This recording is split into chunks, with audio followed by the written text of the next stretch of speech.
ಇದೀಗ ಖಮೇನಿ ಅವರ ಅಂತ್ಯಕ್ರಿಯೆಗೆ ಭಾರತಕ್ಕೆ ಒಂದು ಆಹ್ವಾನ ಬಂದಿತ್ತು. ಇದೀಗ ಭಾರತದ ನಿಯೋಗ ಅದರಲ್ಲಿ ಭಾಗವಹಿಸ್ತಾ ಇದೆ. ಖಮೇನಿ ಅಂತ್ಯಕ್ರಿಯೆಗೆ ಭಾರತದ ನಿಯೋಗ ಯಾರ್ಯಾರು ಇರ್ತಾರೆ? ಇರಾನ್ ಕಠಿಣ ಸಮಯದಲ್ಲಿ ಜೊತೆ ನಿಂತಹ ಭಾರತದ ರಾಜತಾಂತ್ರಿಕ ನಡೆ. ನೀವು ಖಮೇನಿಯವರ ಹತ್ಯೆ ಆಯ್ತಲ್ಲ, ಖಮೇನಿ ಹತ್ಯೆ ಆದ ನಂತರ ನಮ್ಮ ದೇಶದಲ್ಲೂ ಕೂಡ ದೊಡ್ಡ ಮಟ್ಟದ ಚರ್ಚೆ ಆಗಿತ್ತು. ಒಂದು ಸಾಂತ್ವನದ ಮಾತುಗಳನ್ನು ಭಾರತ ಹೇಳಲಿಲ್ಲ. ತಕ್ಷಣವೇ ಭಾರತ ಅದರ ಬಗ್ಗೆ ಯಾವುದೋ ಪ್ರತಿಕ್ರಿಯೆ ಕೊಡಲಿಲ್ಲ. ಅದು ಆ ದಾಳಿಯಲ್ಲಿ ಅವರ ಹತ್ಯೆ ಆಗಿದ್ದರ ಬಗ್ಗೆ, ಅದಾದ ನಂತರ ಅವರು ಮೃತಪಟ್ಟಿದ್ದರ ಬಗ್ಗೆ ಒಂದು ಸಾಂತ್ವನದ ಮಾತುಗಳನ್ನು ಯಾರು ಕೂಡ ಹೇಳಿಲ್ಲ. ಸ್ವಲ್ಪ ದಿನಗಳ ನಂತರ ವಿದೇಶಾಂಗ ಇಲಾಖೆಯ ಅಧಿಕಾರಿಗಳು ಅದಕ್ಕೆ ಒಂದು ಸಾಂತ್ವನ ಹೇಳುವ ಪ್ರಯತ್ನವನ್ನು ಮಾಡಿದ್ರು. ಸ್ವಲ್ಪ ಟೈಮ್ ಕೂಡ ಆಗಿತ್ತು. ಇವೆಲ್ಲದರ ನಡುವೆ ಉಭಯ ದೇಶಗಳ ನಡುವೆ ರಾಜತಾಂತ್ರಿಕ ಬೆಳವಣಿಗೆಗಳಾಗಿತ್ತಲ್ಲ, ಅದು ಹಾರ್ಮುಜ್ ಜಲಸಂಧಿಯ ಮೇಲೆ ಹಿಡಿತ ಆಗಿರ್ಬೋದು, ತೈಲ ಬಿಕ್ಕಟ್ಟಿನ ಪರಿಸ್ಥಿತಿಗಳು ಎಲ್ಲವೂ ಕೂಡ ಸೃಷ್ಟಿಯಾಗಿದ್ದು, ಈ ಎಲ್ಲ ಬೆಳವಣಿಗೆಗಳ ನಡುವೆಯೂ ಕೂಡ ಇರಾನ್ನ ರಾಜತಾಂತ್ರಿಕ ನಾಯಕರುಗಳು ಮತ್ತು ಇರಾನ್ನ ಬೇರೆ ಬೇರೆ ಅಧಿಕಾರಿಗಳು ಏನು ಹೇಳಿದ್ರು ಅಂತ ಹೇಳಿದ್ರೆ, ಇಲ್ಲ ನಾವು ಭಾರತದ ಜೊತೆಗೆ ಅತ್ಯುತ್ತಮವಾದ ಸ್ನೇಹವನ್ನು ಹೊಂದಿದ್ದೀವಿ, ಆ ಸ್ನೇಹತ್ವದ ಮುಖಾಂತರ ನಾವು ಭಾರತದ ಜೊತೆಗಿರ್ತೀವಿ ಅಂತ ಅಲ್ಲಿಯ ನಾಯಕರುಗಳೆಲ್ಲ ಹೇಳಿದ್ರು. ಇದೀಗ ಯಾರ್ಯಾರು ಹೋಗ್ತಿದ್ದಾರೆ? ಕಾಂಗ್ರೆಸ್ ನಾಯಕ ಸಲ್ಮಾನ್ ಖುರ್ಷಿದ್ ಅವರಿಂದ ಇರಾನ್ ಭೇಟಿ ಇದೆ. ಮಲ್ಲಿಕಾರ್ಜುನ್ ಖರ್ಗೆ ಸಂತಾಪ ಪತ್ರವನ್ನು ಹೊತ್ತು ಅವರೆಲ್ಲ ಟೆಹರಾನ್ಗೆ ಪ್ರಯಾಣವನ್ನು ಬೆಳೆಸ್ತಾರೆ. ಕೇಂದ್ರ ಸಚಿವ ಪವಿತ್ರ ಮಾರ್ಗರಿಟಾ ಕೂಡ ಭಾರತದ ಪರವಾಗಿ ಭಾಗವಹಿಸ್ತಾರೆ. ಸಂಕಷ್ಟದ ಸಮಯದಲ್ಲಿ ಭಾರತಕ್ಕೆ ಅವರು ಬೆಂಬಲವನ್ನು ಕೊಟ್ಟಿದ್ದನ್ನು ನೋಡಿದ್ದೀವಿ. ಇದೀಗ ಬಿಹಾರದ ರಾಜ್ಯಪಾಲರು ಕೂಡ ಹೋಗ್ತಾರೆ. ಆ ನಿಯೋಗದಲ್ಲಿ ಅವರೆಲ್ಲ ಇರ್ತಾರೆ. ಕಾಂಗ್ರೆಸ್ ಅಂದರೆ ಮಲ್ಲಿಕಾರ್ಜುನ್ ಖರ್ಗೆ ಅವರು ಕೂಡ ಇರಬೇಕು ಅಂತೆಲ್ಲ ಹೇಳಲಾಗಿತ್ತು ಈ ನಿಯೋಗದಲ್ಲಿ. ಆದರೆ ಅವರ ಪತ್ರ ಇದೀಗ ಟೆಹರಾನ್ಗೆ ಪ್ರಯಾಣವನ್ನು ಬೆಳೆಸ್ತಾ ಇರೋದು. ಟೆಹರಾನ್ಗೆ ಅವರೆಲ್ಲ ಬೇರೆ ಬೇರೆ ನಾಯಕರು ಹೋಗ್ತಾ ಇದ್ದಾರೆ. ನೀವು ನೋಡಿ, ಈ ಇರಾನ್ ಮೇಲೆ ದಾಳಿಯಾದಂತಹ ಸಮಯದಲ್ಲಿ ಜಮ್ಮು ಕಾಶ್ಮೀರದ ಶಿಯಾ ಸಮುದಾಯದ ಕೆಲ ವ್ಯಕ್ತಿಗಳೆಲ್ಲ ಇರಾನ್ ಸಂಕಷ್ಟದಲ್ಲಿ ಇದೆ ಅನ್ನೋ ಕಾರಣಕ್ಕಾಗಿ ಅವರಿಗೆ ಹಣದ ವ್ಯವಸ್ಥೆ ಆಗಿರ್ಬೋದು, ಅವರಿಗೆ ಬೇಕಾದಂಥ ಒಂದು ಅಗತ್ಯ ಮೂಲಭೂತ ಸೌಕರ್ಯಗಳನ್ನು ಕಳಿಸಿಕೊಡೋ ಪ್ರಯತ್ನವನ್ನು ಇಲ್ಲಿಯೇ ಜಮ್ಮು ಕಾಶ್ಮೀರದ ಶಿಯಾ ಸಮುದಾಯದ ಜನ ಮಾಡಿದ್ರು. ಭಾರತದ ಜೊತೆಗೂ ಕೂಡ ಇರಾನ್ ಅವರು ನಿಂತಿತ್ತು. ಅನೇಕ ವರ್ಷಗಳಿಂದ ನಾವು ಅತಿ ಹೆಚ್ಚು ತೈಲವನ್ನು ಇರಾನ್ನ ಜೊತೆಗೆ ತೆಗೆದುಕೊಂಡು ಬರ್ತಾ ಇದ್ವಿ. ಅಲ್ಲಿಂದ ಆಮದು ಮಾಡಿಕೊಳ್ಳುವಂತಹ ವ್ಯವಸ್ಥೆ ಇತ್ತು. ಬೇರೆ ಬೇರೆ ಕಾರಣಕ್ಕಾಗಿ ಇರಾನ್ನ ಜೊತೆಗೆ ನಾವು ಅತ್ಯುತ್ತಮವಾದಂತಹ ಸಂಬಂಧವನ್ನು ಹೊಂದಿದ್ದೀವಿ. ಇದೀಗ ಅಂತ್ಯಕ್ರಿಯೆಗೆ ಪ್ರಧಾನಿ ನರೇಂದ್ರ ಮೋದಿ ಅವರಿಗೆ ಆಹ್ವಾನ ಬಂದಿತ್ತು. ನರೇಂದ್ರ ಮೋದಿ ಅವರ ಬದಲಾಗಿ ಭಾರತದ ಒಂದು ನಿಯೋಗ ಈ ಅಂತ್ಯಕ್ರಿಯೆಯಲ್ಲಿ ಭಾಗವಹಿಸ್ತಾ ಇದೆ. ಅಂದರೆ ಈ ಯುದ್ಧವನ್ನು ನೀವು ಪ್ರಧಾನಿ ನರೇಂದ್ರ ಮೋದಿಯಲ್ಲಿಯ ವಿದೇಶಾಂಗ ಸಚಿವರಾಗಿರ್ಬೋದು, ಸ್ಪೀಕರ್ ಆಗಿರ್ಬೋದು, ಅಧ್ಯಕ್ಷರ ಜೊತೆಗೆ ಅನೇಕ ಬಾರಿ ನಾವು ಮಾತನಾಡಿದ್ದನ್ನು ನೋಡಿದ್ದೀವಿ. ಯುದ್ಧದ ಬದಲು ಮಾತುಕತೆಯ ಮುಖಾಂತರ ಈ ಎಲ್ಲವನ್ನ ಬಗೆಹರಿಸಿಕೊಳ್ಳಿ ಅಂತ ಪ್ರಧಾನಿಗಳು ಒತ್ತಿ ಹೇಳಿದ್ರು. ಈ ಒತ್ತಿ ಹೇಳಿದ್ದರ ನಡುವೆಯೂ ಕೂಡ ಇರಾನ್ ಕೂಡ ಒಂದು ಬಯಕೆಯನ್ನು ವ್ಯಕ್ತಪಡಿಸಿತ್ತು. ಏನು ಅಂತ ಹೇಳಿದ್ರೆ, ಭಾರತ ಇದರ ನಾಯಕತ್ವವನ್ನು ವಹಿಸಬಹುದು, ಆ ಮುಖಾಂತರ ಶಾಂತಿ ಮಾತುಕತೆಗೆ ಒಂದು ವೇದಿಕೆ ಆಗಬಹುದು ಅಂತೆಲ್ಲ ಹೇಳಿತ್ತು. ಭಾರತ ಪುನರಪಿ ಅದನ್ನು ಹೇಳಿದ್ದರ ಭಾಗವಾಗಿ ಎಲ್ಲ ಬೆಳವಣಿಗೆ ಆಗಿದೆ. ಇದು ಜೀ ಕನ್ನಡ ನ್ಯೂಸ್ ಡಿಎನ್ಎ ಮೊದಲ ಸುದ್ದಿ. ಆದರೆ ಎರಡನೇ ಸುದ್ದಿ, ನಮ್ಮ ಪಕ್ಕದ ದೇಶ ಬಾಂಗ್ಲಾದೇಶ. ನಮ್ಮದ್ದೇ ಹೋರಾಟದ ಭಾಗವಾಗಿ, ನಾವು ಸಹಾಯ ಮಾಡಿದ್ದರ ಭಾಗವಾಗಿ ಅಸ್ತಿತ್ವಕ್ಕೆ ಬಂದಿದ್ದಂತಹ ಬಾಂಗ್ಲಾದೇಶ 1971ರಿಂದ ಸರಿಸುಮಾರು ಒಂದು 55-56 ವರ್ಷ ಆಯಿತು ಅಸ್ತಿತ್ವಕ್ಕೆ ಬಂದು. ಹೀಗೆ ಅಸ್ತಿತ್ವಕ್ಕೆ ಬಂದಿದ್ದಂತಹ ಬಾಂಗ್ಲಾದೇಶ ಮೊದಲು ಭಾರತದ ಪರವಾಗೇ ಇತ್ತು. ಭಾರತದ ಜೊತೆಗೆ ವ್ಯಾಪಾರ ಒಪ್ಪಂದಗಳು ಅತ್ಯುತ್ತಮವಾಗಿತ್ತು. ಭಾರತದ ಜೊತೆಗೆ ರಾಜತಾಂತ್ರಿಕ ಒಪ್ಪಂದಗಳು ಸುಗಮವಾಗಿತ್ತು. ಎಲ್ಲಿಯ ತನಕ? ಶೇಖ್ ಹಸೀನಾ ಅವರು ಇರುವ ತನಕ. ಯಾವಾಗ ಬಾಂಗ್ಲಾದೇಶದಲ್ಲಿ ರಾಜಕೀಯ ಅರಾಜಕತೆ ಶುರುವಾಯಿತು, ಪ್ರತಿಭಟನೆಗಳು ಶುರುವಾಯಿತು, ಅಲ್ಲಿ ಒಂದು ಮಧ್ಯಂತರ ಸರ್ಕಾರ ಬಂತು. ಮಧ್ಯಂತರ ಸರ್ಕಾರ ಆದ ನಂತರ ಇದೀಗ ಅಲ್ಲಿ ಒಂದು ಸರ್ಕಾರ ಅಸ್ತಿತ್ವಕ್ಕೆ ಬಂದಿದೆ. ಆ ಸರ್ಕಾರದ ಭಾಗ ಏನು ಅಂತ ಹೇಳಿದ್ರೆ, ಚೀನಾದತ್ತ ಅವರ ಬೊಟ್ಟು ಇದೆ. ಚೀನಾದತ್ತ ಸ್ನೇಹವನ್ನು ಮಾಡಿಕೊಳ್ಳುವ ಪ್ರಯತ್ನದ ಭಾಗವಾಗಿ ಇದೀಗ ಪರಮ ಮಿತ್ರನಂತಿದ್ದಂತಹ ಬಾಂಗ್ಲಾದೇಶ ಬದಲಾಗಿಬಿಡುತ್ತಾ ಅನ್ನುವಂಥದ್ದೊಂದು ಪ್ರಶ್ನೆ ಇದೆ. ಯಾಕೆ ಅಂತ ಹೇಳಿದರೆ, ನಮ್ಮದೇ ದೇಶದಲ್ಲಿ ಹುಟ್ಟುವಂತಹ ಒಂದು ನದಿಯ ನೀರು ಕೂಡ ಬಾಂಗ್ಲಾದಲ್ಲಿ ನಮಗೆ ಮತ್ತು ಅವರಿಗೆ ಹಂಚಿಕೆ ಆಗುತ್ತೆ. ನಮಗೆ ಹೆಂಗೆ ಕಾವೇರಿ ನೀರು ನಮ್ಮಲ್ಲಿ ಹುಟ್ಟಿ ತಮಿಳುನಾಡು ಮತ್ತು ಕರ್ನಾಟಕಕ್ಕೆ ಹೆಂಗೆ ಹಂಚಿಕೆ ಆಗುತ್ತಲ್ಲ, ಅದೇ ರೀತಿಯಾದಂತಹ ಭಾಗವಾಗಿ. ಹಾಗಾದರೆ ಏನಾಯ್ತಿದು? ಯಾಕೆ ಈ ಸಂಬಂಧ ಹಳಿಸ್ತಾ ಇದೆ? ಒಂದು ಬೆಳವಣಿಗೆ ಆಗಿದೆ. ಏನು ಅಂತ ಹೇಳಿದರೆ, ಮೊಂಗ್ಲಾ ಚೀನಾ ಪಾಲಾಗಿರುವಂತಹ ಬೆಳವಣಿಗೆ. ಅದರ ಜೊತೆಗೆ ನಾವು ಒಂದು ಒಪ್ಪಂದ ಮಾಡಿಕೊಂಡಿದ್ವಿ 2015ರಲ್ಲಿ. ಪ್ರಧಾನಿ ನರೇಂದ್ರ ಮೋದಿ ಈ ಹಿಂದೆ ಎಲ್ಲಿ ಬಾಂಗ್ಲಾದೇಶಕ್ಕೆ ಹೋದಂತಹ ಸಮಯದಲ್ಲಿ, ಢಾಕಾಕ್ಕೆ ಹೋದಂತಹ ಸಮಯದಲ್ಲಿ ಪ್ರಧಾನಿ ನರೇಂದ್ರ ಮೋದಿ ಮತ್ತು ಶೇಖ್ ಹಸೀನಾ ಅವರ ನಡುವೆ ಒಂದು ಒಪ್ಪಂದ ಆಗಿತ್ತು. ಏನಿದು? ಮೊಂಗ್ಲಾ ಇದನ್ನು ನಾವು ಬಂದರು ಏನಿದೆ ಅದನ್ನು ಅಭಿವೃದ್ಧಿಪಡಿಸ್ತೀವಿ ಅಂತ. ಮೊಂಗ್ಲಾ ಬಂದರು ಒಪ್ಪಂದವನ್ನು ಬಾಂಗ್ಲಾ ರದ್ದುಗೊಳಿಸಿದೆ. ತಾರಿಕ್ ರೆಹಮಾನ್ ಚೀನಾ ಪ್ರವಾಸವನ್ನು ತೆಗೆದುಕೊಂಡಿದ್ರು. ಆ ಚೀನಾದ ಪ್ರವಾಸದ ಸಮಯದಲ್ಲಿ ಭಾರತದ ಜೊತೆಗಿದ್ದಂತಹ ಈ ಒಪ್ಪಂದವನ್ನು ರದ್ದುಗೊಳಿಸಿ ಅವರೆಲ್ಲ ಆ ಕಡೆ ಹೋಗಿದ್ದಾರೆ. ಎರಡನೇ ಅತಿ ದೊಡ್ಡ ಬಂದರು ಇದು ನಿಮಗೆ ಬಾಂಗ್ಲಾದೇಶದಲ್ಲಿ. ಇದರ ಸಮೀಪ ಒಂದು 110 ಎಕರೆ ಜಾಗ. ಆ 110 ಎಕರೆ ಜಾಗದಲ್ಲಿ ಭಾರತದ ಸಹಭಾಗಿತ್ವದ ಜೊತೆಗೆ ಒಂದು ಕೈಗಾರಿಕಾ ವಲಯವನ್ನು ಸ್ಥಾಪನೆ ಮಾಡೋದು ಈ ಒಟ್ಟಾರೆ ಒಪ್ಪಂದದ ಉದ್ದೇಶ ಆಗಿತ್ತು. ಕೈಗಾರಿಕಾ ವಲಯ, ಅದಕ್ಕೆ ಭಾರತದ ಬೇರೆ ಬೇರೆ ಕಂಪನಿಗಳೆಲ್ಲ ಹೂಡಿಕೆ ಮಾಡ್ತವೆ ಅಂತೆಲ್ಲ ಹೇಳಾಗಿತ್ತು. ಇದಕ್ಕೆ ಭಾರತ ಹೆಂಗೆ ಸಹಾಯ ಮಾಡ್ತಾ ಇತ್ತು? ನಾವು ಅತ್ಯಂತ ಕಡಿಮೆ ಬಡ್ಡಿ ದರದಲ್ಲಿ ಅವರಿಗೆ ಸಾಲವನ್ನು ಕೊಡೋದು, ಅದನ್ನು ನಾವು ಡೆವಲಪ್ಮೆಂಟ್ ಮಾಡೋದು ಅಂತ. ಎರಡನೇದ್ದು, ಭಾರತದ ಆಶಾದಾಯಕ ಬೆಳವಣಿಗೆ ಏನಾಗಿತ್ತು, ಬಾಂಗ್ಲಾ ಮತ್ತು ಭಾರತದ ನಡುವೆ ದ್ವಿಪಕ್ಷೀಯ ವ್ಯಾಪಾರ ಒಪ್ಪಂದಗಳೇನಿದೆ, ಈ ದ್ವಿಪಕ್ಷೀಯ ವ್ಯಾಪಾರ ಒಪ್ಪಂದಗಳು ವೃದ್ಧಿ ಆಗಬೇಕು ಎನ್ನುವಂತಹ ಕಾರಣಕ್ಕಾಗಿತ್ತು. ಮೂರನೇ ಮಹತ್ವದ ಬೆಳವಣಿಗೆ ಏನಾಗಿತ್ತು ಅಂತ ಹೇಳಿದ್ರೆ, ಈ ಮೊಂಗ್ಲಾ ಬಂದರಿನಿಂದ ಈಶಾನ್ಯ ರಾಜ್ಯಗಳನ್ನು ಸುಲಭವಾಗಿ ನಾವು ಸಂಪರ್ಕ ಮಾಡಬಹುದು ಅಂತ. ನೀವು ಪಶ್ಚಿಮ ಬಂಗಾಳದಿಂದ ತ್ರಿಪುರಾ ಮತ್ತು ಅಸ್ಸಾಂಗೆ ನೇರವಾಗಿ ಭೂಮಾರ್ಗದ ಮುಖಾಂತರ ಹೋಗೋದಕ್ಕೆ ಸ್ವಲ್ಪ ಕಷ್ಟ ಆಗುತ್ತೆ. ಭಾರತ ಏನು ಆಲೋಚನೆ ಮಾಡ್ತು, ಮೊಂಗ್ಲಾ ಬಂದರಿನ ಮುಖಾಂತರ ತ್ರಿಪುರಾ ಮತ್ತು ಅಸ್ಸಾಮನ್ನು ನಾವು ತಲುಪ ಮಾಡಬಹುದು, ಅದಕ್ಕೆ ನಮಗೆ ಸಹಾಯ ಆಗುತ್ತೆ ಅಂತ. ಆದರೆ ಇದೀಗ ಅವ್ರದಿಂದ ಹೊರಟಿದ್ದಾರೆ. ಬಂಗಾಳ ಕೊಲ್ಲಿಯಲ್ಲಿ ಚೀನಾ ಪ್ರಭಾವವನ್ನು ನಾವು ತಡಿಬೇಕು ಅನ್ನೋ ಕಾರಣಕ್ಕಾಗಿ ಇದನ್ನು ಮಾಡ್ಕೊಂಡಿದ್ವಿ. ಆದರೆ 10 ವರ್ಷ ಆಯಿತು, 10-11 ವರ್ಷ ಆಯಿತು. ಈ 10-11 ವರ್ಷಗಳ ಆದ ನಂತರವೂ ಕೂಡ ಇದೀಗ ದೊಡ್ಡ ಮಟ್ಟದ ಪ್ರಗತಿಯನ್ನ ಇದು ಸಾಧಿಸಲಿಲ್ಲ. ಇದು ಒಂದು ಬೆಳವಣಿಗೆ, ಇದಕ್ಕೆ ಹಿನ್ನಡೆ ಆಗೋದಕ್ಕೆ. ಎರಡನೇ ಬೆಳವಣಿಗೆ, ಶೇಖ್ ಹಸೀನಾ ಅವರ ಸರ್ಕಾರ ಪತನ ಆಯಿತು. ಶೇಖ್ ಹಸೀನಾ ಅವರ ಸರ್ಕಾರದ ಪತನ ನಂತರ ತಾರಿಕ್ ರೆಹಮಾನ್ ನೂತನ ಪ್ರಧಾನಿಯಾಗಿ ಆಯ್ಕೆಯಾಗಿದ್ದಾರೆ. ತಾರಿಕ್ ರೆಹಮಾನ್ ಚೀನಾದತ್ತ ಸ್ನೇಹವನ್ನು ಬೆಳೆಸುವಂತಹ ವ್ಯಕ್ತಿ. ಇದೀಗ ಅವರತ್ತ ಹೋಗಿ ಚೀನಾದ ಸರ್ಕಾರಿ ಸ್ವಾಮ್ಯದ ಕಂಪನಿಗೆ ಅದನ್ನೆಲ್ಲ ಹಸ್ತಾಂತರ ಮಾಡಿ ಮೊಂಗ್ಲಾ ಬಂದರನ್ನ ಭಾರತದ ಗಡಿಯಿಂದ 80 ಕಿಲೋಮೀಟರ್ ಮಾತ್ರ ದೂರದಲ್ಲಿರುವಂತಹ ಬಂದರಿದು. ಇದನ್ನ ಇದೀಗ ಚೀನಾದ ತೆಕ್ಕೆಗೆ ಹಾಕ್ತಾ ಇದ್ದಾರೆ. ಚೀನಾ ಅದನ್ನು ತೆಗೆದುಕೊಳ್ಳುತ್ತೆ ಅನ್ನುವಂಥ ಸುದ್ದಿ. ಹಾಗಾದ್ರೆ ಏನಿದು ಸ್ಟ್ರಿಂಗ್ ಆಫ್ ಫಾಲ್ಸ್? ಇದಕ್ಕೆ ಕೌಂಟರ್ ಅಟ್ಯಾಕ್ ಆಗಿ ಭಾರತವು ಕೂಡ ಒಂದು ದೊಡ್ಡ ಮಟ್ಟದ ಪ್ರಯತ್ನವನ್ನು ಮಾಡ್ತಾ ಇದೆ. ಭಾರತವನ್ನು 4 ದಿಕ್ಕಿನಿಂದ ಇದೀಗ ಚೀನಾ ಸ್ಟ್ರಿಂಗ್ ಆಫ್ ಫಾಲ್ಸ್ನ ತಂತ್ರವನ್ನು ಹೆಣೆದಿದೆ. ಭಾರತವನ್ನು ಹೆಣಿವೆ ಅಂದರೆ ಭಾರತದ ವಿರುದ್ಧ ನಾವು ದಾಳಿ ಮಾಡಬೇಕು ಅಂತ ನಾವು ನಿನ್ನೆ ಇದ್ರ ಬಗ್ಗೆ ಸುದೀರ್ಘವಾಗಿ ಚರ್ಚೆ ಮಾಡಿದ್ವಿ.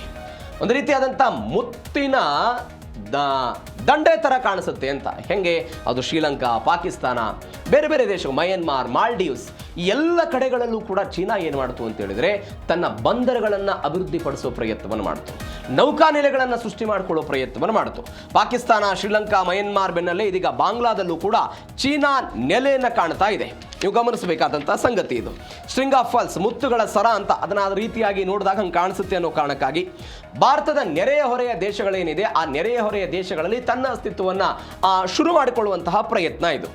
ಹಂಬಂತೋಟ್ ಶ್ರೀಲಂಕಾ 99 ವರ್ಷ ಲೀಸ್ ಪಡ್ಕೊಂಡಿದ್ದು ನೋಡಿದ್ವಿ. ಪಾಕಿಸ್ತಾನದಲ್ಲಿ ಒಂದು ಬಂದರು ಇದೆ, ಕ್ಯಾಫ್ಕೋ ಬಂದರು ಇದೆ ಮಾಲ್ಡೀವ್ಸ್ನಲ್ಲಿ ಅವರು ಒಂದು ಮಾಡ್ಕೊಂಡಿದ್ದಾರೆ, ಮಯನ್ಮಾರ್ನಲ್ಲಿ ಮಾಡಿಕೊಳ್ಳೋ ಪ್ರಯತ್ನವನ್ನು ಮಾಡಿದ್ದಾರೆ. ಅಂದರೆ ಭಾರತದ ಸುತ್ತಮುತ್ತಲ ಇರುವಂಥ ಎಲ್ಲ ದೇಶಗಳನ್ನು ಕೂಡ ತನ್ನ ಹತೋಟಿಗೆ ತೆಗೆದುಕೊಳ್ಬೇಕು ಅಂತ.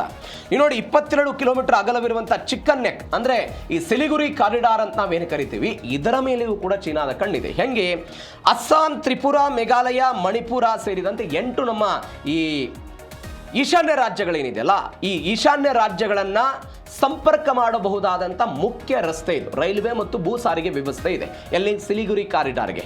ಆದರೆ ಇದನ್ನು ಅವರು ಟಾರ್ಗೆಟ್ ಮಾಡ್ತಾ ಇದ್ದಾರೆ. ಈ ಕಾರಿಡಾರ್ನ ಭಾಗದಲ್ಲಿ ಒಂದು ಉತ್ತರ ಭಾಗದಲ್ಲಿ ಚುಂಬಿ ಕಣಿವೆ ಅಂತಿದೆ. ಈ ಚುಂಬಿ ಕಣಿವೆ ಎಲ್ಲಿದೆ? ಕೇವಲ ಒಂದು 130 ಕಿಲೋಮೀಟರ್ ದೂರ ಇದೆ. ಅದು ಚೀನಾದ ವ್ಯಾಪ್ತಿಯಲ್ಲಿರೋದು ಚುಂಬಿ ಕಣಿವೆ. ಇಲ್ಲಿ ಏನಾದರೂ ಚೀನಾ ದಾಳಿ ಮಾಡಿ ಒಂದು 22 ಕಿಲೋಮೀಟರ್ ರಸ್ತೆಯನ್ನು ಬಂದ್ ಮಾಡಿಬಿಟ್ರೆ ಭಾರತಕ್ಕೂ ಮತ್ತು ಈಶಾನ್ಯ ರಾಜ್ಯಗಳ ಒಟ್ಟಾರೆ ಸಂಪರ್ಕ ಏನಿದೆ ಆ ಸಂಪರ್ಕವೇ ಕಡಿತ ಆಗಿಬಿಡುತ್ತೆ. ಈ ಕಾರಣಕ್ಕಾಗಿ ಚುಂಬಿ ಕಣಿವೆ ಉತ್ತರದಲ್ಲಿ ಅದನ್ನು ಬಳಸ್ಕೊಳ್ತಾ ಇದ್ರೆ, ಇದೀಗ ದಕ್ಷಿಣ ಭಾಗದಲ್ಲಿ ಮೊಂಗ್ಲಾ ಬಂದರನ್ನ ಚೀನಾ ಬಳಸಿಕೊಳ್ಳೋ ಪ್ರಯತ್ನವನ್ನು ಮಾಡ್ತಾ ಇದೆ. ಮೊಂಗ್ಲಾ ಬಂದರನ್ನ ಚೀನಾ ಬಳಸಿಕೊಳ್ಳುವ ಪ್ರಯತ್ನದ ಭಾಗವಾಗಿ ಅದನ್ನ ಅಭಿವೃದ್ಧಿಪಡಿಸಿ ಅದನ್ನ ಭಾರತದ ವಿರುದ್ಧ ನಾವು ಹೋರಾಟ ಮಾಡೋದಕ್ಕೆ ಅಸ್ತಿತ್ವವನ್ನು ಕಂಡುಕೊಳ್ಬೇಕು ಅನ್ನೋ ಪ್ರಯತ್ನದ ಭಾಗವಾಗಿ ಈಗ ಒಟ್ಟಾರೆ ಎಲ್ಲ ಭಾಗದಲ್ಲಿ, ಇತ್ತ ನೀವು ಪಾಕಿಸ್ತಾನಕ್ಕೆ ಹೋಗ್ತೀರಿ, ಮಾಲ್ಡೀವ್ಸಿಗೆ ಬರ್ತೀರಿ, ಅದಾದ ನಂತರ ನೇಪಾಳದವರು ಕೂಡ ಅನೇಕ ಬಾರಿ ಭಾರತದ ವಿರುದ್ಧ ಖ್ಯಾತಿ ತೆಗಿತಾ ಇರೋದನ್ನು ನೋಡ್ತಾ ಇದ್ದೀವಿ. ಇದೀಗ ಆ ಎಲ್ಲ ಖ್ಯಾತಿಗೆ ಯಾರು ಸೇರ್ಪಡೆಯಾದರೂ ಬಾಂಗ್ಲಾದೇಶವು ಕೂಡ ಸೇರ್ಪಡೆ ಆಗಿದೆ. ಹಾಗಾದರೆ ಭಾರತ ಮತ್ತು ಚೀನಾ ಈ ಎಲ್ಲ ಬೆಳವಣಿಗೆ ಆಗ್ತಾ ಇದೆಯಲ್ಲ, ಮತ್ತೊಂದು ಮಿಲಿಟರಿ ಸಂಘರ್ಷಕ್ಕೆ ಇದೆಲ್ಲ ಕಾರಣ ಆಗುತ್ತಾ? ಮಿಲಿಟರಿ ಸಂಘರ್ಷಕ್ಕೆ ಕಾರಣ ಆಗುತ್ತಾ? ಹೆಂಗೆ? ಪಶ್ಚಿಮದಲ್ಲಿ ಪಾಕಿಸ್ತಾನ ಇದೆ, ನಮಗೆ ಪಶ್ಚಿಮದಲ್ಲಿ ಪಾಕಿಸ್ತಾನ ಇದೆ, ಅದಾದ ನಂತರ ಉತ್ತರದಲ್ಲಿ ಚೀನಾ ಇದೆ, ಇದೀಗ ಪೂರ್ವದಲ್ಲಿ ಬಾಂಗ್ಲಾ ಕೂಡ ಸವಾಲಾಗಿರೋದು. ಪಾಕಿಸ್ತಾನದಿಂದ ಬೇರ್ಪಟ್ಟದ್ದಂತಹ ಇದೇ ಬಾಂಗ್ಲಾದೇಶ ಬೇರೆ ಬೇರೆ ಕಾರಣಕ್ಕಾಗಿ ಯುದ್ಧಗಳಾಗ್ತಾ ಇತ್ತು. ಇಂದಿರಾ ಗಾಂಧಿ ಸರ್ಕಾರ ಇವರಿಗೆ ಸಹಾಯ ಮಾಡಿದ್ರು. 93,000 ಜನ ಪಾಕಿಸ್ತಾನದ ಸೈನಿಕರು ಶರಣಾಗತಿಯಾದರು. ಯಾರಿಗೆ? ಭಾರತೀಯ ಸೈನ್ಯಕ್ಕೆ. ನಾವು ಸಹಾಯ ಮಾಡಿದ್ದಕ್ಕಾಗಿ ಅಸ್ತಿತ್ವಕ್ಕೆ ಬಂದಂತಹ ಬಾಂಗ್ಲಾದೇಶ ಇವತ್ತು ನಮ್ಮ ವಿರುದ್ಧ ಭಾರತ ವಿರೋಧಿ ನೀತಿಯನ್ನು ಮಾಡ್ತಾ ಇದ್ದಾರೆ. ನೀವು ಬಾಂಗ್ಲಾದೇಶದಲ್ಲಿ ಹಿಂದೂಗಳ ಹತ್ಯೆ ಆಗಿದ್ದನ್ನು ನಾವು ನೋಡಿದ್ದೀವಿ, ಹಿಂದೂಗಳ ಮನೆಗಳಿಗೆ ಹೊಡೆದಿದ್ದನ್ನು ನೋಡಿದ್ದೀವಿ, ಹಿಂದೂಗಳ ದುರ್ಗಾ ಪೂಜೆ ಆಗ್ತಾ ಇರೋದಕ್ಕೆ ಅಲ್ಲಿ ಬೆಂಕಿ ಹಚ್ಚಿದ್ದನ್ನು ನಾವೆಲ್ಲ ನೋಡಿದ್ದೀವಿ, ಹಿಂದೂಗಳ ಇಸ್ಕಾನ್ ಟೆಂಪಲ್ಗೆ ದಾಳಿ ಮಾಡಿದ್ದನ್ನು ನಾವೆಲ್ಲ ನೋಡಿದ್ದೀವಿ. ಈ ಎಲ್ಲ ಬೆಳವಣಿಗೆಗಳೆಲ್ಲ ಆಗ್ತಾ ಇದೆ ಬಾಂಗ್ಲಾದೇಶದಲ್ಲಿ ಆಗ್ತಾ ಇದೆ. ಪಾಕಿಸ್ತಾನ ಜಮ್ಮು ಮತ್ತು ಕಾಶ್ಮೀರ ಮತ್ತು ಪಂಜಾಬ್ನ ಗಡಿಯಲ್ಲಿ ಭಯೋತ್ಪಾದಕ ದಾಳಿಗಳನ್ನು ಮೇಲಿಂದ ಮೇಲೆ ಮಾಡಿಸುವಂತಹ ಪ್ರಯತ್ನವನ್ನು ಮಾಡುತ್ತೆ. ಮತ್ತೊಂದು ಕಡೆ ಚೀನಾ ಮತ್ತು ಪಾಕಿಸ್ತಾನ ಒಂದು ಆರ್ಥಿಕ ಕಾರಿಡಾರ್ ಅನ್ನು ಮಾಡಿಕೊಂಡಿದೆ, ಅದು ಕೂಡ ಭಾರತಕ್ಕೆ ಒಂದು ದೊಡ್ಡ ತಲೆನೋವು. ಉತ್ತರದಲ್ಲಿ ಚೀನಾ ಇದೆ, ಒಂದು ಮಿಲಿಟರಿ ಪ್ರದರ್ಶನವನ್ನು ಮಾಡ್ತಾ ಇರೋದು. ನಾವು ಮೊನ್ನೆ ಹೇಳಿದ್ವಿ 2022ರ ಸಮಯದಲ್ಲಿ ಗಲ್ವಾನ್ ಕಣಿವೆಯ ಸಂಘರ್ಷ ಆಗಿತ್ತು, ಅದಾದ ನಂತರ ಲಡಾಖ್ ಸಂಘರ್ಷ ಆಗಿದ್ದನ್ನು ನಾವೆಲ್ಲ ನೋಡಿದ್ದೀವಿ. ಉಭಯ ದೇಶಗಳ ನಡುವೆ ಇಂಥದ್ದೆಲ್ಲ ಬೆಳವಣಿಗೆ ಆಗ್ತಾ ಇದೆ. ಇವೆಲ್ಲದರ ನಡುವೆಯೂ ಕೂಡ ಚೀನಾ ಮತ್ತು ಭಾರತದ ಸಂಬಂಧ ಇತ್ತೀಚೆಗೆಲ್ಲ ಮತ್ತೆ ಗಟ್ಟಿಯಾಗುತ್ತೆ ಅಂತ ಚೀನಾದ ಸಚಿವರುಗಳೇ ಹೇಳಿಕೆ ಕೊಟ್ಟಿದ್ದನ್ನು ನೋಡಿದ್ದೀವಿ. ಇದರ ಹೊರತಾಗಿಯೂ ಕೂಡ ಅವರು ಅದನ್ನು ಮಾಡ್ತಾ ಇದ್ದಾರೆ. ಟಿಬೆಟ್ ಭಾಗದಲ್ಲಿ ಕೆಲವೊಂದಿಷ್ಟು ರಕ್ಷಣಾ ನೆಲೆಗಳನ್ನು ಕಟ್ಟಿಕೊಳ್ಳುವ ಪ್ರಯತ್ನವನ್ನು ಮಾಡ್ತಾ ಇದ್ದಾರೆ, ರಕ್ಷಣಾ ಗ್ರಾಮಗಳನ್ನು ನಿರ್ಮಾಣ ಮಾಡ್ತಾ ಇದೆ. ಇದು ಕೂಡ ಭಾರತಕ್ಕೆ ಒಂದು ದೊಡ್ಡ ತಲೆನೋವು ಅಂತ ಸದ್ಯಕ್ಕೆ ಬರ್ತಾ ಇರೋದು. ಅಂದರೆ ಮಿಲಿಟರಿ ಸಂಘರ್ಷ ಆಗಬಹುದು ಅಂತ. ಮತ್ತೊಂದು ಕಡೆ ನೀವು ಪೂರ್ವಕ್ಕೆ ಹೋದರೆ ಇದೀಗ ಬಾಂಗ್ಲಾ ಇದೆ, ರಾಜತಾಂತ್ರಿಕ ಮತ್ತು ಕಡಲ ಬೆದರಿಕೆ ಇರೋದನ್ನು ನೋಡ್ತಾ ಇದ್ದೀವಿ.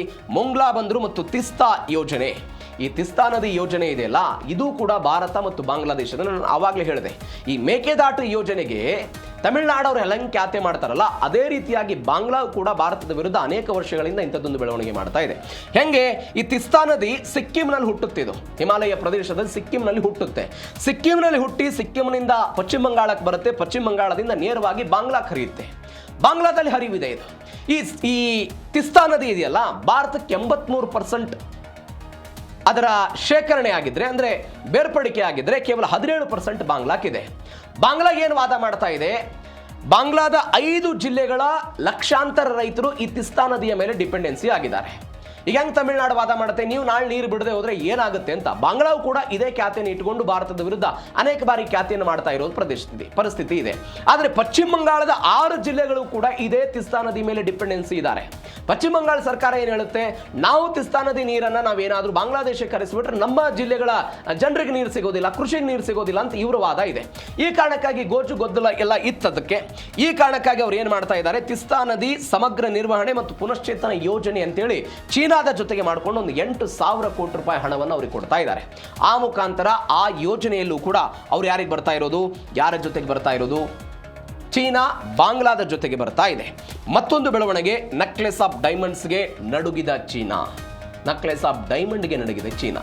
ಹೆಂಗೆ, ಅವರು ನಮ್ಮ ವಿರುದ್ಧ ಒಂದು ಪಡೆಯನ್ನು ಕಟ್ಟಿಕೊಂಡು ಭಾರತದ ವಿರುದ್ಧ ದಾಳಿ ಮಾಡಬೇಕು ಅಂತ ಅವರು ಪ್ರಯತ್ನವನ್ನು ಪಡ್ತಿದ್ರೆ, ಭಾರತವು ಕೂಡ ಇದಕ್ಕೆ ತದ್ವಿರುದ್ಧವಾಗಿ ತನ್ನ ಶಕ್ತಿ ಸಾಮರ್ಥ್ಯವನ್ನು ಹೆಚ್ಚಳ ಮಾಡಿಕೊಳ್ಳೋ ಪ್ರಯತ್ನವನ್ನು ಮಾಡ್ತಾ ಇದೆ. ನೆಕ್ಲೆಸ್ ಆಫ್ ಡೈಮಂಡ್ಸ್ ರಣತಂತ್ರವನ್ನು ಭಾರತ ಹೆಣಿತು. ಇರಾನ್ನ ಚಬಹಾರ್ ಮತ್ತು ಓಮನ್ನ ಡುಕ್ ಬಂದರ್ನಲ್ಲಿ ಭಾರತದ ಪಾರುಪತ್ಯ ಎಲ್ಲ ಇದೀಗ ಶುರುವಾಗಿದ್ದನ್ನು ನೋಡ್ತಾ ಇದ್ದೀವಿ. ಯಾವ್ಯಾವ ದೇಶದಲ್ಲಿ ಇದನ್ನು ಮಾಡಿದ್ದಾರೆ ಗಮನಿಸಬೇಕಾದ ನೆಕ್ಲೆಸ್ ಆಫ್ ಡೈಮಂಡ್ಸ್ ಅಂದರೆ ವಜ್ರದ ಹಾರ ಇದು. ಹಿಂದೂ ಮಹಾಸಾಗರ ಏಷ್ಯಾ ವಲಯದಲ್ಲಿ ಚೀನಾದ ಸ್ಟ್ರಿಂಗ್ ಆಫ್ ಫಾಲ್ಸ್ ಚಕ್ರವ್ಯೂಹವನ್ನು ಮುರಿಯೋದಕ್ಕೆ ಭಾರತ ರೂಪಿಸಿರುವಂಥ ಒಂದು ರಣತಂತ್ರ ಇದು.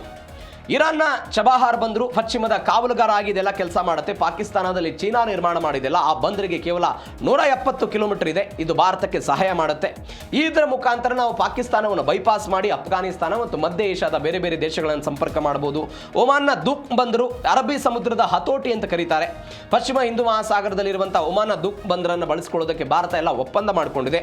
ಅಲ್ಲಿ ಭಾರತೀಯ ನೌಕಾಪಡೆ ಯುದ್ಧ ನೌಕೆಗಳಿಗೆ ಇಂಧನ ತುಂಬಿಸೋದಕ್ಕೆ, ದುರಸ್ತಿ ಮಾಡೋದಕ್ಕೆಲ್ಲ ಅವಕಾಶ ಇದೆ. ಒಂದು ಮಾರಿಷಸ್ನ ಅಗಳೇಗ ದ್ವೀಪ ಇದೆ. ಇದು ದಕ್ಷಿಣ ಹಿಂದೂ ಮಹಾಸಾಗರದ ಮೇಲೆ ಕಣ್ಣಿಡೋದಕ್ಕೆ ನಮಗೆಲ್ಲ ಅವಕಾಶ ಇದೆ.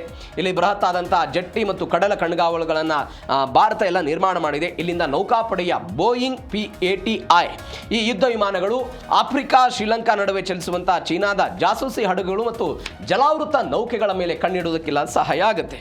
ಇಲ್ಡಿ ಅಸ್ಪಮ್ ದ್ವೀಪ ಅಂತ ಕರೀತಾರೆ, ಸೆಷಲ್ಸ್ನಲ್ಲಿ ಇರೋದು ಇದು. ಈ ದ್ವೀಪದಲ್ಲೂ ಕೂಡ ತನ್ನ ನೌಕಾನೆಲೆಯನ್ನು ಭಾರತ ವಿಸ್ತರಣೆ ಮಾಡಿಕೊಂಡಿದೆ. ನೈಋತ್ಯ ಹಿಂದೂ ಮಹಾಸಾಗರದ ಪ್ರಮುಖ ಕಡಲ ತೀರಗಳನ್ನು ತನ್ನ ತೆಗೆದುಕೊಳ್ಳಬೇಕು ಅಥವಾ ಅವುಗಳ ನಿಯಂತ್ರಣದಲ್ಲಿ ಇಟ್ಕೊಳ್ಬೇಕು ಅಂತ ಭಾರತವನ್ನು ಪ್ರಯತ್ನ ಪಟ್ಟಿರೋದು. ಮತ್ತೊಂದು ಇಂಡೋನೇಷ್ಯಾದ ಸಂಬಾಂಗ್ ಬಂದರು ಈ ಚೀನಾದ ಉಸಿರುಗಟ್ಟಿಸುವಂತಹ ತಂತ್ರ ಇದು. ಹೆಂಗೆ ಇದು, ಚೀನಾದ ಒಂದು 80% ತೈಲ, ನಾನು ಮೊನ್ನೆ ಹೇಳಿದ್ನಲ್ಲ 80% ತೈಲ ಎಲ್ಲಿಂದ ಬರುತ್ತೆ ಅಂತ ಹೇಳಿದರೆ ಮಲಕ್ಕಾ ಜಲಸಂಧಿಯ ಮುಖಾಂತರ ಬರುತ್ತೆ. ಈ ಸಂಬಾಂಗ್ ಎನ್ನುವಂತಹ ಬಂದರನ್ನು ಅಭಿವೃದ್ಧಿಪಡಿಸುವ ಮುಖಾಂತರ ಈ ಮಲಕ್ಕಾ ಜಲಸಂಧಿಯ ಮೇಲೆ ಭಾರತ ಒಂದು ನಿಯಂತ್ರಣವನ್ನು ತೆಗೆದುಕೊಳ್ಳಬಹುದು ಅನ್ನುವಂತಹ ಭಾಗವಾಗಿ ಇಂಡೋನೇಷ್ಯಾದಲ್ಲಿ ಹೇಗೆ ಭಾರತದ ವಿರುದ್ಧ ದೇಶಗಳನ್ನು ಕಟ್ಟಿ ಹಾಕುವ ಪ್ರಯತ್ನವನ್ನು ಚೀನಾ ಮಾಡ್ತಾ ಇದೆಯೋ ಅದಕ್ಕೆ ವಿರುದ್ಧವಾಗಿ ಭಾರತವು ಕೂಡ ಇಂಥದ್ದೊಂದು ಪ್ರಯತ್ನವನ್ನು ಪಡ್ತಾ ಇದೆ. ಇದು ಒಂದು ಬೆಳವಣಿಗೆ. ಮತ್ತೊಂದು, ಮಯನ್ಮಾರ್ ಜೊತೆ ಭಾರತದ ಒಂದು ಹೊಸ ಸ್ನೇಹ ಇದೆ. ಬಾಂಗ್ಲಾಕ್ಕೆ ಪರ್ಯಾಯವಾಗಿ ಮಯನ್ಮಾರ್ನ ಸಿತ್ವೆ ಬಂದರನ್ನು ಭಾರತ ಅಭಿವೃದ್ಧಿಪಡಿಸ್ತಾ ಇರೋದು. ಸಿತ್ವೆ ಬಂದರನ್ನು ಭಾರತ ಅಭಿವೃದ್ಧಿಪಡಿಸ್ತಾ ಇರೋದು. ಕೋಲ್ಕತ್ತಾದಿಂದ ಮಿಜೋರಾಂಗೆ ನೇರ ಸಂಪರ್ಕವನ್ನು ಕಲ್ಪಿಸುವಂತಹ ಕಲಾದನ್ ಯೋಜನೆ ಇದು. ಕಲಾದನ್ ಯೋಜನೆ ಥೈಲ್ಯಾಂಡ್, ಮಯನ್ಮಾರ್, ಭಾರತ ತ್ರಿಪಕ್ಷೀಯ ಹೆದ್ದಾರಿ ನಿರ್ಮಾಣಕ್ಕೆ ಇಂಥದ್ದೊಂದು ವೇಗ ಸಿಗ್ತಾ ಇದೆ. ಈಶಾನ್ಯ ರಾಜ್ಯಗಳ ಭದ್ರತೆಗೆ ಭಾರತ ಒಂದು ಆಕ್ರಮಣಕಾರಿ ರಾಜತಾಂತ್ರಿಕತೆಯನ್ನು ಬಳಸ್ಕೊಳ್ತಾ ಇದೆ. ನೀವು ನೋಡಿ, ಕೆಲವು ವರ್ಷಗಳ ಹಿಂದೆ ಈಶಾನ್ಯ ರಾಜ್ಯಗಳ ಪರಿಸ್ಥಿತಿ ಹೆಂಗಿತ್ತು ಅನ್ನೋದು ನಮಗೆಲ್ಲ ಗೊತ್ತಿದೆ. ಈಶಾನ್ಯ ರಾಜ್ಯಗಳ ಪರಿಸ್ಥಿತಿ ಭಾರಿ ಕಠಿಣ ಇತ್ತು. ಆದರೆ ಇತ್ತೀಚೆಗೆ ಅವುಗಳನ್ನು ಸಂರಕ್ಷಣೆ ಮಾಡಬೇಕು. ಅವುಗಳೂ ಕೂಡ ಈ ಚೀನಾದ ದಾಳಿ ಆಗಿರ್ಬೋದು, ಬೇರೆ ಬೇರೆ ದೇಶಗಳ ಅವುಗಳ ಮೇಲೆ ಹತೋಟಿ ಸಾಧಿಸೋಕ್ಕೆಲ್ಲ ಬರ್ತಾರಲ್ಲ, ಟಿಬೆಟ್ನ ಕಾರಣಕ್ಕಾಗಿ ಚೀನಾದವರೆಲ್ಲ ಬರ್ತಾರಲ್ಲ, ಅದರ ವಿರುದ್ಧ ನಾವು ವಸಲತ್ತು ಮಾಡಬೇಕು ಅಂತ ಭಾರತ ಒಂದು ಪ್ರಯತ್ನವನ್ನು ಪಟ್ಟಿತ್ತು. ಇದೀಗ ಅದರ ಭಾಗವಾಗಿ ಮಯನ್ಮಾರ್ ಜೊತೆಗೆ ಭಾರತ ಒಂದು ಹೊಸ ಸ್ನೇಹವನ್ನು ಮಾಡಿಕೊಂಡಿದೆ. ಏನೇನು ಬೆಳವಣಿಗೆ ಆಯಿತು ಮಯನ್ಮಾರ್ ಜೊತೆಗೆ ಅಂತ ಹೇಳಿದರೆ, ಸಿತ್ವೆ ಬಂದರಿನ ಭೌಗೋಳಿಕ ಮಹತ್ವ ಇದೆ. ಈ ಭೌಗೋಳಿಕ ಮಹತ್ವದ ಕಾರಣಕ್ಕಾಗಿ ಭಾರತ ಅದನ್ನು ಅಭಿವೃದ್ಧಿಪಡಿಸುವ ಪ್ರಯತ್ನ. ಕೋಲ್ಕತ್ತಾ ಬಂದರಿನಿಂದ ಮಯನ್ಮಾರ್ನ ಸಿತ್ವೆ ಬಂದರ್ ಇದೆಯಲ್ಲ, ಕೇವಲ 539 ಕಿಲೋಮೀಟರ್ ದೂರದಲ್ಲಿದೆ. 539 ಕಿಲೋಮೀಟರ್. ಇದು ನಮಗೆ ಈಶಾನ್ಯ ರಾಜ್ಯಗಳಿಗೆ ನೇರವಾಗಿ ಸಂಪರ್ಕ ಮಾಡೋದಕ್ಕೆ ಅನುಕೂಲ ಆಗುತ್ತೆ. ಮಿಜೋರಾಂ ರಾಜ್ಯದ ಗಡಿಗೆಲ್ಲ ಭಾರಿ ಹತ್ತಿರದಲ್ಲಿರೋದು. ಭಾರತಕ್ಕೆ ಏನಾಗುತ್ತೆ, ಈ ಸಿಲಿಗುರಿ ಕಾರಿಡಾರ್ನ ಮೇಲೆ ಏನು ಒತ್ತಡ ಇದೆ ಅದೆಲ್ಲವೂ ಕೂಡ ಮುಕ್ತಿ ಆಗುತ್ತೆ. ಅಂದರೆ ಯುದ್ಧ ಅಥವಾ ಬಿಕ್ಕಟ್ಟಿನ ಸಮಯದಲ್ಲಿ ಚೀನಾ ಏನಾದರೂ ಸಿಲಿಗುರಿ ಕಾರಿಡಾರನ್ನು ಬಂದ್ ಮಾಡಿದರೆ ಭಾರತ ಈ ಮಾರ್ಗದ ಮುಖಾಂತರ ತನ್ನ ಈಶಾನ್ಯ ರಾಜ್ಯಗಳಿಗೆ ಶಸ್ತ್ರಾಸ್ತ್ರ ಆಗಿರ್ಬೋದು, ಆಹಾರ ಆಗಿರ್ಬೋದು, ಮೂಲಭೂತ ಸೌಕರ್ಯಗಳನ್ನೆಲ್ಲ ಸಾಗಿಸಬಹುದು ಅಂತ. ಸಮಯ ಮತ್ತು ವೆಚ್ಚದ ಉಳಿತಾಯವೂ ಕೂಡ ಇಲ್ಲಾಗುತ್ತೆ. ಅಂದರೆ ಕೋಲ್ಕತ್ತಾದಿಂದ ನೀವು ಸಿಲಿಗುರಿ ಮಾರ್ಗವಾಗಿ ಮಿಜೋರಾಂ ತಳಿಸಬೇಕು ಅಂತ ಹೇಳಿದ್ರೆ 1880 ಕಿಲೋಮೀಟರ್ ಕ್ರಮಿಸಬೇಕಾಗಿತ್ತು. ಈಗ ಅದರ ಪ್ರಮಾಣವೂ ಕೂಡ ಕಡಿಮೆ ಆಗ್ತಾ ಇದೆ ಅಂತ. ಅಂದರೆ ಹೆಂಗೆ ಚೀನಾ ತನ್ನ ಪ್ರಾಬಲ್ಯವನ್ನು ಹೆಚ್ಚಿಸಿಕೊಳ್ಳೋದಕ್ಕೆ ಪ್ರಯತ್ನ ಪಡ್ತಿದೆಯೋ ಅದಕ್ಕೆ ವಿರುದ್ಧವಾಗಿ ಭಾರತವು ಕೂಡ ಕೌಂಟರ್ ಅಟ್ಯಾಕ್ ಮಾಡೋ ಪ್ರಯತ್ನವನ್ನು ಮಾಡ್ತಾ ಇದೆ.